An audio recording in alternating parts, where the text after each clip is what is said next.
I've always said I'm a huge fan of Mark McGuire. He thinks Gaz is going to have a better mohawk than me? Come on now. Come here, Mark. Where are you going? What are you doing? Some have called Mark the Lady Gaga of writing here locally for his fashion sense. He knows fashion.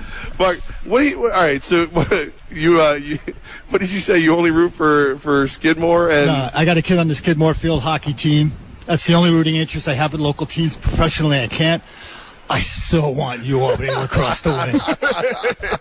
I mean, just seeing you in a mohawk, you'd be like that guy at the Flogging Molly concert who didn't realize his time had passed. That old guy with the mohawk sipping on a pint going, I'm still cool. I still got it. Mark McGuire, the Gazette, nice enough to join us. Thanks for that. I still have fat don't crack, Mark. I look very young for 40. Come on, with a mohawk. Yeah, I used to think that until, I was wearing an earring until I was 50, and I realized things I thought made me look young, nah, they just made me look old. Well, if it's not a little bit embarrassing, it's not extra motivation for the guys. Yeah, that's it. I mean, that's what they need. This is going to put them over the top. This is more for my personal amusement more than anything else. Do we get an article in the Gazette if it happens? Not an article, but a really big photo. Oh no, I'll take it. That. Come on, it'll be great. Oh. What are you doing here today? Getting ready for the ladies and stuff? I was here for the women earlier today. Went to the office, came back here for the men. It's a huge weekend for you Albany sports. I'll be here tomorrow for the women's for the championship game. Go back, write that story, get a couple hours sleep, then head up to Vermont. So. Oh, you're going to Vermont? Because I was saying we're doing the viewing party right here. We're cracking the doors open to the Sefke Arena Saturday morning. No cost of admission. We have beer, wine sales going, food too, but who cares about that? And we're going to watch the game, and then we're going to go over and watch the lacrosse team take on Maryland. It's going to be wonderful. Dress up. It's going to be. Yeah. It's going to be a pretty cold day for lacrosse, but it's going to be a pretty interesting 24 hours on campus. It's going to be a wild environment at Patrick Gym up in Vermont as well. They're going to have a puncher's chance up there. It's certainly going to be a great game here tomorrow with the women. It's two historic programs in America East. You didn't expect this game to be played here with New Hampshire, but it is. And, of course, the lacrosse game. This is a historic game for the UAlbany lacrosse program. And I think you're going to see more games like this as the program builds up in national stature.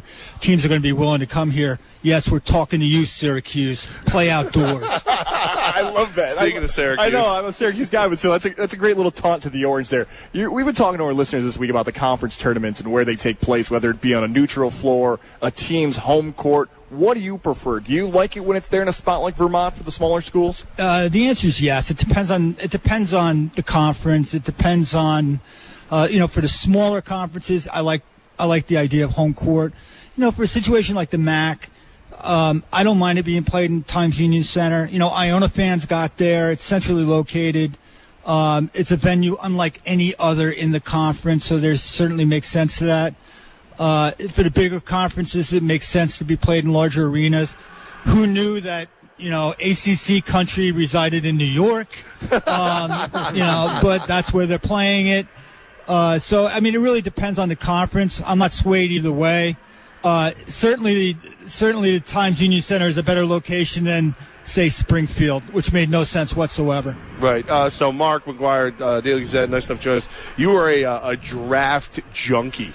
Who are the New York teams taking? If the Jets are smart, they'll call every team, including those in the CFL, and try to trade down. They just need as much talent as possible. If they're there at 6, obviously Myles Garrett will be long gone.